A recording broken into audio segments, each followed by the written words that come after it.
주님의 온기로 나를 채우는 시간 J on Air.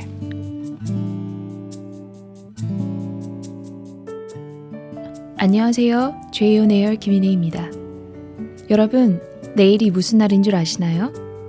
맞습니다. 부활주일이에요. 여러분에게는 부활주일이 어떤 의미로 다가오세요? 저는 얼마 전 순교자의 소리에서 발행하는 매거진에서 읽은 데비라는 9살 여자아이의 고백이 생각이 나더라고요. 데비가 7살이 되던 2019년 부활주일날 스리랑카에 있는 자신의 교회에서 일어났던 자살폭탄 테러로 부모를 잃고 자신은 앞을 볼 수 없는 큰 시련을 겪었어요. 데비의 부모는 생전의 말씀으로 데비를 잘 양육했다고 하네요. 그래서 데비는 부모님을 잃은 슬픔에 잠겨있는 대신 하나님의 약속을 단순히 전적으로 신뢰하면서 이렇게 친척들에게 말했대요. 왜 울어요? 우리 부모님은 예수님과 함께 있어요. 언젠가는 우리도 거기에 가서 예수님과 함께 할 거예요.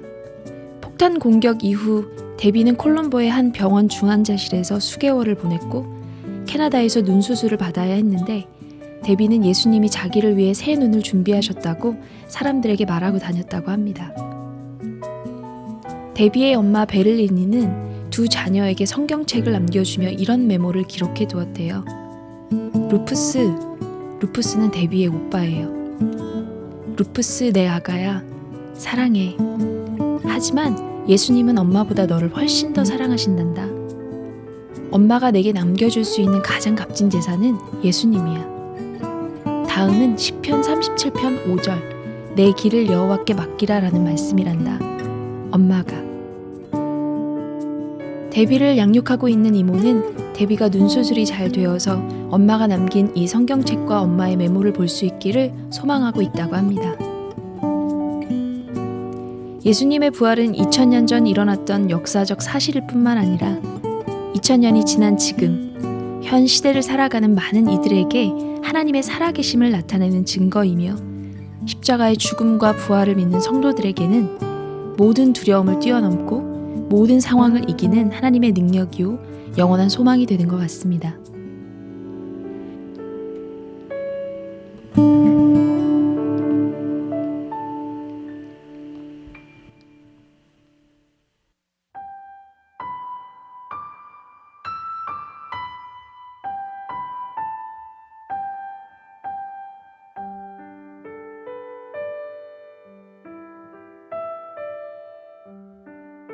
지난 라디오 2화에서 코소보에 계시는 암 말기이신 선교사님을 위해 기도 부탁드린 적이 있었는데요.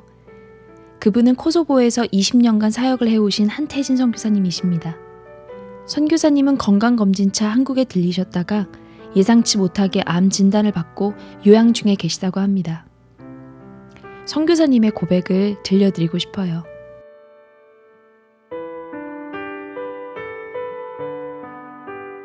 제가 여기 와서 깨달은 말씀은 고린도전서 15장 55절에서 58절입니다. 사망아, 너의 승리가 어디 있느냐? 사망아, 내가 쏘는 것이 어디 있느냐? 사망이 쏘는 것은 죄요, 죄의 권능은 율법이라. 우리 주 예수 그리스도로 말미암아 우리에게 승리를 주시는 하나님께 감사하노니, 그러므로 내 사랑하는 형제들아, 견실하며 흔들리지 말고 항상 주의 일에 더욱 힘쓰는 자들이 되라. 이는 너희 수고가 주 안에서 헛되지 않은 줄 알미라. 죽음이라는 피할 수 없는 현실 앞에서 죽음을 직면했을 때 이 죽음을 보고 사망아 내까짓 게 뭐냐 이렇게 큰 소리 칠 수 있는 사람이 이 지구상에 누가 있을까요? 기독교인이 가능한데 2000년 전에 사도 바울이 이걸 깨달았구나. 그러면서 기분이 통쾌한 거예요. 대부분의 사람이 죽음 앞에 벌벌 떠는데 사망아 내까짓 게 뭐냐 라고 말할 수 있다는 게 얼마나 통쾌한 일이에요. 사람이 무언가를 두려워할 때 그것의 종이 되는데 죽음 내까짓 게 뭐냐 올 테면 와라 나는 죽어도 부활한다 라고 말하면 죽음이나 사탄이 그 사람을 컨트롤할 수가 없잖아요. 두려워하는 사람에게나 위협이 통하는 것이지 죽음이 두렵지 않은데 어떻게 위협을 하겠어요. 말씀을 깨달았고 죽음 앞에서도 호탕하게 웃을 수 있는 기독교인이 참 귀하다고 묵상했어요. 또 한 가지 말씀은 출애굽기 14장 14절입니다. 여호와께서 너희를 위하여 싸우시리니 너희는 가만히 있을지니라. 이 싸움이 나에게 속한 싸움이라고 한다면 아마 질식해 죽을 것 같아요. 왜냐하면 이게 보이지도 않잖아요. 암이라는 게 1cm 크기에 암세포가 10억 개 있대요. 저는 2달 반 전에 암의 크기가 5cm였거든요. 그러면 암세포가 50억 개란 얘기잖아요. 2달 반이 지난 지금은 5cm였던 암이 커졌는지 작아졌는지 그대로인지 모르는 거예요. 그런 걸 자꾸 생각하다 보면, 그리고 책을 보다가 누구누구가 암으로 죽었다 이런 얘기를 읽게 되면 우울해져요. 그래서 이 말씀이 묵상이 되었어요. 사망의 음침한 골짜기로 다닐지라도 해를 두려워하지 않을 것은 주께서 나와 함께 하심이라. 시편 23편 4절 말씀. 예수님이 나와 함께 하셔. 예수님이 나와 함께 하셔. 이렇게 말씀을 붙잡아요. 배를 만졌을 때 촉감이 차갑잖아요. 음산하잖아요. 사망의 음침한 골짜기, 음산함, 차가움, 그런 것이 있을 때에 예수님이 함께 하셔. 이렇게 마음 먹으면 마음이 편안해져요. 이 싸움은 나의 싸움이 아니다. 사탄이 가진 무기가 죄와 사망 이런 것인데 예수님이 이미 해결하고 승리한 것이다. 내 안에 계시는 이가 예수님이기 때문에, 그래서 이 싸움은 나의 싸움이 아니고 예수님께 속한 싸움이다. 예수님이 앞서 행하신다. 예수님이 누구시냐면 만군의 여호와시고 전쟁에 능하신 여호와시다. 이런 생각이 들면서 제 마음에 편안함이 왔어요. 이 싸움은 이제 끝이다. 사령관이 워낙 훌륭하신 분이시니까. 세 번째 말씀은 시편 103편 3절입니다. 그가 내 모든 죄악을 사하시며 내 모든 병을 고치시며. 한국교회 교인들이 구원에 대한 확신은 많이 있을 거예요. 오래된 신자일수록 아마 높을 거예요. 그런데 병 고침의 확신은 많이 없는 것 같아요. 너 병 나을 수 있어? 이렇게 물으면 지금 여전히 고혈압이 있고 당뇨가 있고 암덩어리가 속에 있는데 나을 수 있어. 이렇게 이야기할 수 있는 사람이 없잖아요. 그런데 당신 구원받았어요? 오늘 저녁에 죽으면 천국 갈 수 있어요? 죄 용서 받았어요?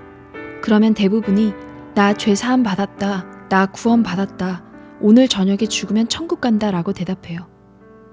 왜 그럴까 생각해 봤어요. 노르망디 상륙작전이 2차 대전 때 결정적인 D-Day라고 한다면 V-Day는 히틀러가 죽은 날, 그날이 완전 승리의 날인 거죠. 예수님이 죄와 싸우시면서 십자가에서 죽으시고 부활하신 날이 D-Day, 즉 결정적인 날이라고 한다면 완전한 승리는 재림하실 때 그날이 완전한 승리의 날이 되는 거예요. 질병에 관련해서도 결정적인 승리는 예수님이 채찍에 맞으신 날이죠. 그날이 우리의 질병의 값을 다 지불해 주신 날이기 때문이에요. 그가 채찍에 맞음으로 우리는 나음을 받았도다. 이사야 53장 5절 말씀. 질병의 값을 다 지불해 주셨는데 우리가 거기에 매여서 채무자처럼 굴 필요가 없는 거지요. 저는 이렇게 기도해요. 암덩어리야, 예수님이 다 값을 치러주셨어. 너는 분깃이 없어. 너는 나한테 주장할 것이 없어. 다 값을 지불했는데 내가 나한테 와서 왜 그래? 이렇게 예수님의 이름으로 기도합니다. 왜 성도들이 나음에 대한 확신이 없는 것일까를 생각해 봤어요. 50대 중후반 기준으로 우리가 이 땅에서 사는 게 10년, 20년 혹은 고쳤다고 해도 한 30년인데 이 땅에서 사는 것에 포커스를 맞추니까 나았다고 자신 있게 말을 못하는 거 아닌가? 결국은 죽게 되는 건데 예수님이 재림하시면 우리는 썩을 몸이 썩지 않을 몸으로, 약한 몸이 강한 몸, 영화로운 몸으로, 질병과 전혀 상관없는 완전한 몸으로 부활하잖아요. 그것을 믿는다고 하면 나 다 나았다 이렇게 담대히 얘기할 수 있지 않은가? 내가 이렇게 은혜 받은 얘기를 하니까 누군가는 그러더라고요. 나 나았다고 했다가 한두 달 후에 혹 죽으면 사람들이 시험에 들 수 있지 않을까요? 그런데 사실 멀리 보면 다 낫는 거거든요. 우리가 여전히 죄와 싸우지만 우리 죄는 다 용서받았잖아요. 하나님께서 과거, 현재, 미래의 모든 죄를 예수님의 피로 다 용서해 주셨잖아요. 그래서 나 죄사함 받았다. 그래야 자유가 있는 거잖아요. 며칠 전에는 잠이 안 와서 달을 보면서 제가 하나님께 회개한 것이 있어요. 하나님, 저를 죽을 죄에서, 저를 지옥 갈 죄에서 구해주셔서 감사합니다. 이 감사 기도를 엄청나게 했어요. 그런데 하나님, 이 질병에서, 이 세상 온갖 질병에서 저를 깨끗하게 해주시려고 채찍에 맞아주신 것에 대해서 감사를 드립니다. 이 감사는 그동안 10번도 안 한 것 같아요. 이게 참 똑같이 해야 하는데. 왜냐하면 예수님이 오신 것은 생명을 얻게 하고 더 풍성하게 얻게 하려는 것이고, 사탄이 온 것은 도적질하고 죽이고 멸망시키려는 거죠. 그러니까 질병을 통해서 우리에게 죽음을 가져다 주고 삶의 질을 아프게 하고 힘들게 하는 것은 사탄이 준 것이지 예수님이 준 것이 아니에요. 그런 것들에 대해 예수님께서 이미 다 값을 치러주셨음에도 불구하고 고맙습니다. 저를 모든 질병에서 깨끗하게 고쳐주셔서 고맙습니다. 이런 감사 기도를 그동안 많이 못했구나 하는 것이 2, 3일 전에 생각났어요.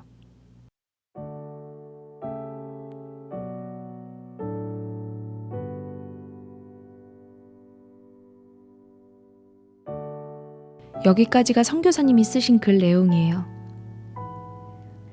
선교사님의 글을 읽으면서 우리가 예수님과 함께 죽고 살았다는 사실을 믿는다면, 그리고 그것이 정말 실제라면 죽음 앞에서도 죽음, 내까짓 게 무엇이냐 라고 외칠 수 있다는 것이 새삼 충격으로 다가왔어요. 이건 정말 창피한 얘기인데, 저는 사실 비행기를 탈 때 기체가 막 흔들릴 때 있잖아요. 그럴 때마다 비행기 의자를 붙잡고 주님 살려주세요. 저 지금 데려가시면 안 돼요. 이랬던 겁쟁이가 바로 저거든요. 그런데 생각해보면 우리는 육체적인 죽음과는 비교가 안 되는 십자가의 죽음을 통과한 사람들이잖아요. 주님과 함께 말이죠. 우리가 마땅히 받아야 할 모든 저주와 심판이 십자가에서 다 끝났기 때문에 더 이상 죽음을 두려워하지 않아도 되는 존재가 된 거예요. 사람들은 죽음을 왜 두려워할까요? 아마도 죽음 이후에 어떤 일이 벌어질지 알지 못하기 때문에 두렵지 않을까요? 그런데 우리 그리스도인들은 죽음 이후에 고통도 슬픔도 없는 영원한 천국이 기다리는 것을 알기 때문에 그 기대와 소망으로 오늘을 살아갈 수 있는 것 같아요. 9살 데뷔처럼 말이에요. 이런 생각을 하다 보니 이 기쁜 소식을 열방의 모든 영혼이 알았으면 좋겠다는 마음이 간절해지네요. 또 한 가지는 때때로 하나님이 약속하신 말씀이 더디 이루어지는 것 같거나 또는 이루어지지 않는 것 같다고 느끼는 이유가 지금 이 땅에서 사는 것에 포커스를 맞추고 있기 때문이라는 것을 깨닫게 되었어요.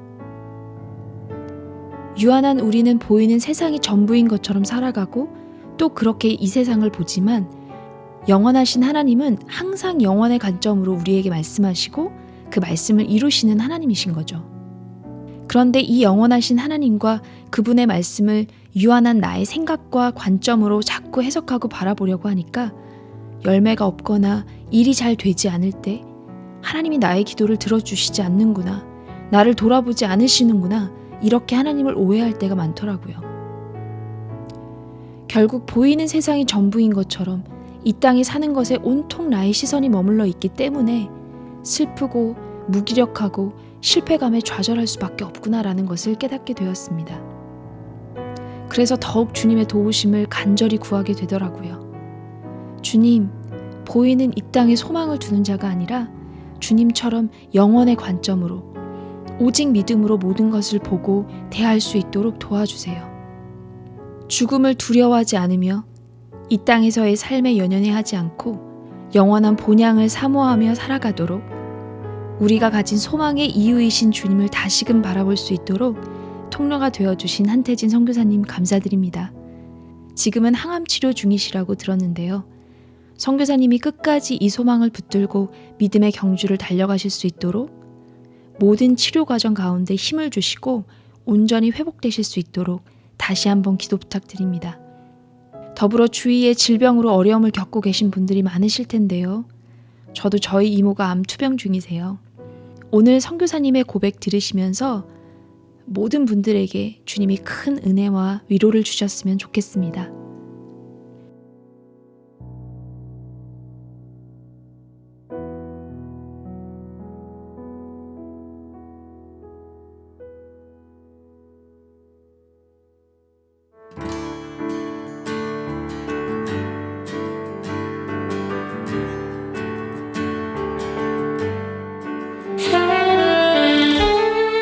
제가 출석하는 교회에서는 내일 부활절 행사로 부활주일 사행시를 지어오기로 했어요.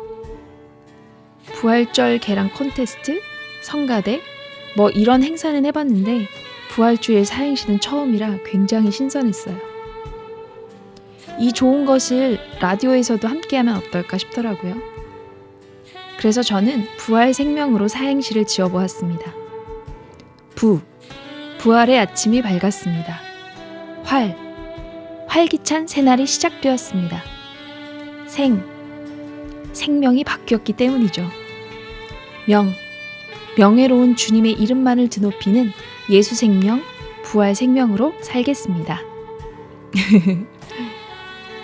부활의 아침, 주님께 드리는 저의 고백입니다. 생각해봤는데 우리 만두님들도 사행시 지어서 댓글로 달아보시는 건 어떠세요? 주님께 드리는 고백으로요. 부활생명 사행시 릴레이 많은 참여 부탁드립니다. 코로나가 아니면 부활주일은 여러 행사로 분주하고 정신없이 지나갈 텐데 코로나로 이전보다는 조용한 부활절을 보내야 하는 이때야말로 진정한 부활의 의미를 우리 마음에 새길 수 있는 좋은 기회가 될 것 같습니다. 하루 이른 인사이지만 우리 주님 부활하셨습니다. 부활 생명으로 승리하시는 한 주 되시길 바라겠습니다.